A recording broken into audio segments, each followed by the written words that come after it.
We are running 20 kilometers long run Sunday. Tapos namin sa first kilometer dito sa Greenway. Dito namin sa McKinley Road, diretso kami ng Ayala Ave.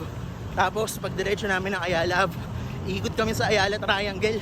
Then tatakbo kami pabalik. 3 kilometers pa lang kami. Ito yung pinaka-exciting na part ng 20 kilometers. So naka 3 kilometers na kami. Pero ito yung dadatnan mo. O, di ba? Sobrang saya. Stopover namin. Nagtimpla muna kami ng energy drink. Ayan. Walang gel-gel. Energy drink muna. Nandito namin sa Ayala Tri. 5 kilometers sa kami dito sa Ayala Tri.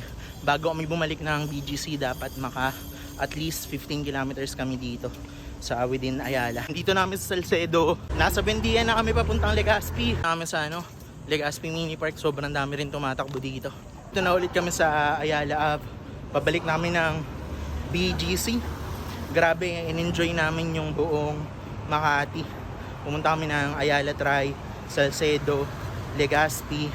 Tapos pabalik na ng BGC. Challenge lang, sobrang daming stoplights, sobrang daming stopover para mag-hydration. Wala kaming dalang sariling tubig, wala kaming dalang sariling gel, pero worth it kung gusto mo ma-enjoy yung buong city. Pabalik naman na kami ng BGC. Yung inakyat namin kanina, bababay naman namin ngayon. Nakakadaming underpass tsaka overpass na kami. Dito sa McKinley Road, pag papunta kaming Ayala from BGC, hindi mo akakalain na pababa siya.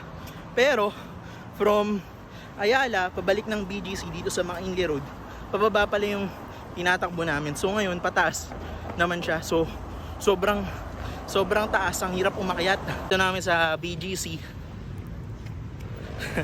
Sobrang taas nung tinakbo namin from Ayala to BGC sa McKinley Road. Grabe ang taas pala nun. Kapag papunta ka, hindi mo mapapansin, pero pag pabalik ka, sobrang taas. Nandito na kami sa High Street. Parang lola na daw yung kasama ko tumakbo. Lola na ba? Kasi yung tuhod niya sumasakit na. Nanginig na yung hita namin sa last 2 kilometers. Hita, binte, pa, tuhod. Tapos next week 30 kilometers na yung tatakbuhin namin. Grabe to. Dahil namin sa 20 kilometer pahinga na. Sobrang sakit na ng paa namin. Di naman hinihingal pero masakit.